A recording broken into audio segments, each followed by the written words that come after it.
welcome back to the Cities in Shell on another Pepsi 11 as we welcome Leicester City, the old Foxes, to the Etihad on the 2nd of April 2025, 7:45pm kickoff. Match day 30, this one. Yes, we're getting there, aren't we, slowly. Most of us will be glad when this season's over, but we've got a trip to Wembley to look forward to now, haven't we, after Sunday's game.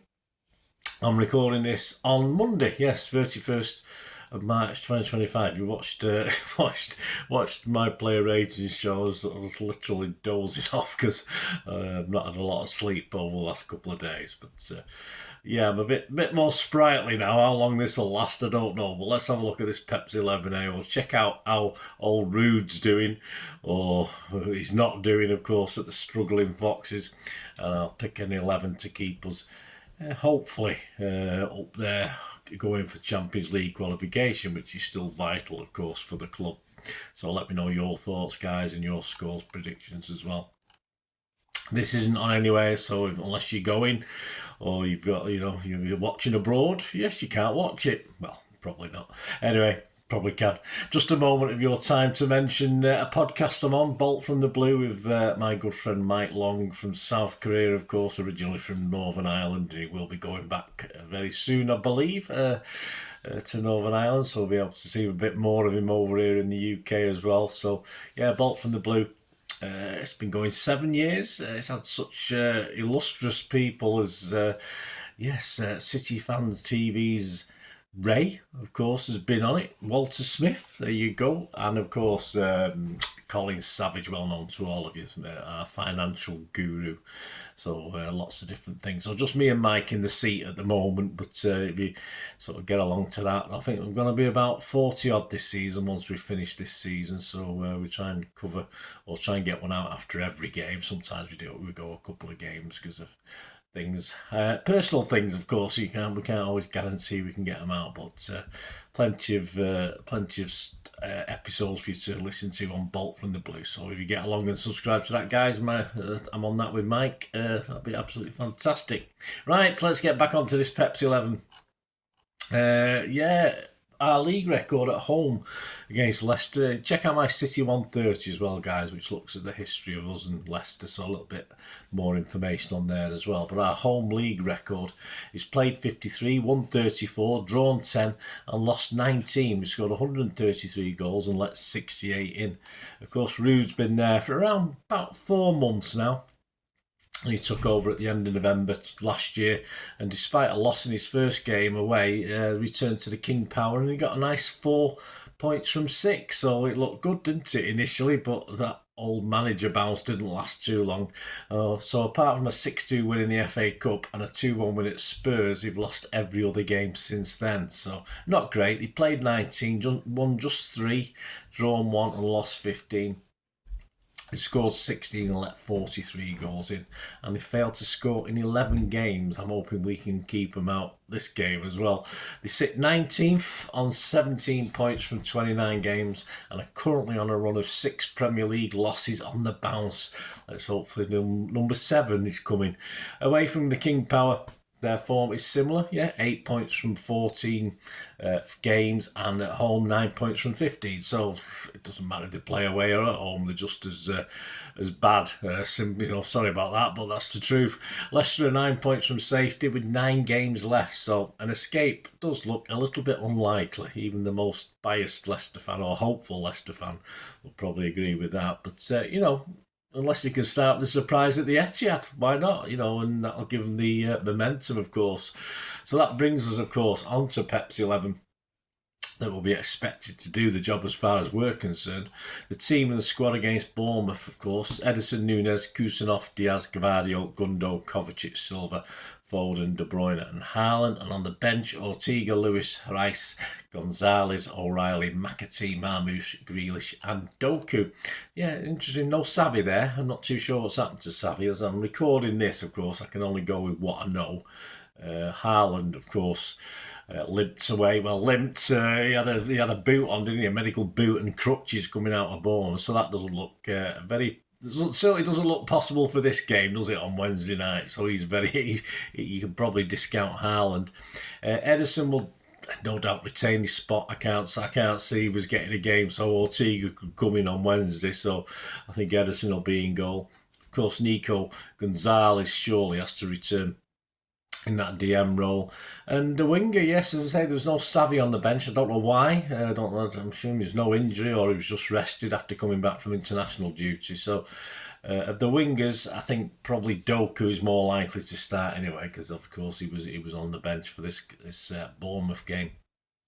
And I don't really expect anyone else to come into this. I'd love to see O'Reilly start. Of course I would, but Pep wouldn't be Pep if he started O'Reilly, would he? We'd be starting to worry about him. But interestingly enough, he's not even going to be on the touchline for this. He's got a touchline ban now after getting a booking against Bournemouth. So we're not very good without Pep on the touchline, if I remember rightly. Certainly, I remember Arteta filling in for him once or twice, and us being a bit rubbish here, and that's when we had a good team. At the moment, we don't know what our probably best team is. Or well, let's be honest about it. This team we've got at the moment isn't a patch on what we've had over previous years. So it is a worry if Pep's not going to be there.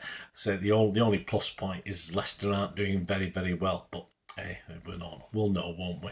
So I can see 3 changes to the Sunday game. Let me know what you think, guys, on this one. Of course, one is forced with no Haaland available, so it's other options is really Marmouche, isn't it? Has he got any other option? Probably not. I mean, a false 9 seems to be a thing of the past now, doesn't it? We don't seem to be capable of accomplishing that anymore. Pep's had to make certain changes to the way we play over the last certainly few months. So this is my 11. Let me know what you think, guys. I'm going to go Ederson in goal. At the back, I'm going to bring Lewis back in. So I'm going to go Lewis, Kusanov, Diaz and Gvardiol. In the middle, a little bit more energy, perhaps Nico, of course, Kovacic and KDB. And up front, Foden was playing more on the right, wasn't he? But I mean, he can play right or left, we know that anyway. But he doesn't want to play there, but I don't think he's got much option, because I think he'll bring Doku in. But I think he'll play Marmouche up top, and of course Foden flitting about there, and of course KDB can do that role as well. So there will be a sort of little bit of manoeuvrability between KDB and Foden. Bernardo could easily be in there, but it's difficult. I'm hoping to get 8 or 9 right, but of course, as we know, I think I got 7 against Bournemouth out of 11, with a couple of people like Gvardiol and Ederson I didn't know were fit enough, but he's not quite producing the teams we hope he would. And as I said, I've not put O'Reilly in there, but I would love O'Reilly to start this game. So if he does, full credit, but I just can't see it. So let me know your thoughts, guys. That's 3 changes to the Bournemouth game, as I said. So let me know any thoughts you have. Prediction-wise, there's nothing from Andy Morrison yet, because we're not at the latest City magazine, so online magazine. So I'll give you mine. I'm going to go for a clean sheet. Come on, flipping heck. Come on, let's keep a clean sheet. We've got to do at least that. I'm going to go 3-0. For City, which you can get 15-2 in a place, but it's generally 13-2. Other odds, of course, City now to finish in the top 4 has eased out again a little bit, which has tended to happen over the last couple of Premier League games. So we've got sort of 8-11, 4-6, around about that range, but we were 8-15 a couple of weeks before the international break. So yeah, after that draw with Brighton, of course, we've been eased out a little bit. Leicester to stay up. Yes, if you're bold, if you're a happy Leicester fan who's confident in your team and rude, then of course 18-1 you can get to stay up. That's a good price, isn't it? And if you're not so much on rude and you want him out or whatever, anyway, is the favourite at the moment to be the next Premier manager to leave. He's 10-11 with Sky Bet and 8-11 elsewhere. So again, fill your boots if you want Rude to go, but he's hanging on in there at the moment, isn't he? Some other popular scorelines: a 2-0 City win, you can get a 7, but generally 6s. A 3-1 City win, you can get a 10, but generally 9-1. Same with a 4-0, you can get 10s, but again, more common is 9-1. And a 2-1 City win is 10-1 with 17-2 more common. But if you fancy Leicester to win, why not? Leicester to win 2-1, you get 40-1 on that, although generally it's 33-1. So there you go. And the match odds themselves: City, well, unbackable really. 1-8 on, 1-7 generally. A draw is 8-1. Normally, most of the bookies are giving 7-1 on that one. And Leicester to win, 16-1, with most bookies giving 15-1 on that. So there you go. Fill your boots, Leicester fans. Have a bit of confidence. So it's worth 50p, isn't it? Surely 50p of anyone's money. So next up, the player ratings, that will be out. Of course, I'll be going to the game Wednesday night, so I will get the player ratings out on Thursday for you. Story of the game, a little bit of a lighter look back at it, hopefully, without not too serious a game to look back on, as I said, but Pep's not on the touchline, so who knows. Story of the game will be out on Friday. Also, of course, I've got then a Pepsi 11 for the visit, to that lot down the road. If you're going, stay safe, guys. Visit to the Swamp, that'll be out on Friday, so for the Sunday game, of course, so a Pepsi 11 for that. There you go. Hope you enjoyed the feature. Please stay watching this one if you're interested in supporting this channel. It's always much appreciated. I used to do some live shows in the past. I've not done any for a little while just because of certain things going on. So I might do that in the future. But if you do want to support the channel through some other means, then all you have to do ever is keep watching and listening.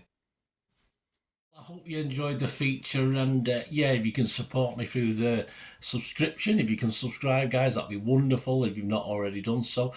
We do actually have memberships at the moment, just 99p a month, so you get access to all my City stuff, including all the history vlogs, dozens and dozens not been published yet that you get immediate access to, and every time I do a edit and do a vlog, you get immediate access to it as well. So you can have a copy of scripts as well if you want any hard copy of the sort of things I do on matches and teams and managers and players, etc, etc. So if you can join the membership, that'd be wonderful. We do fine. And if you want to support the channel just by watching the ads, that helps. Watch the ads, let them play through while you just have to check your phone or something, let it play out.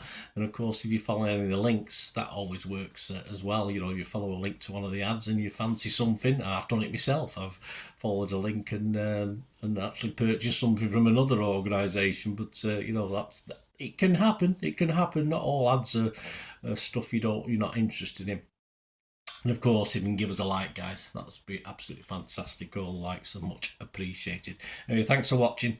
Until the next time, of course, I only ever ask one thing, don't I? Please, I ask you all to stay safe, especially you Blues. Until the next time, come on, City. Bye for now.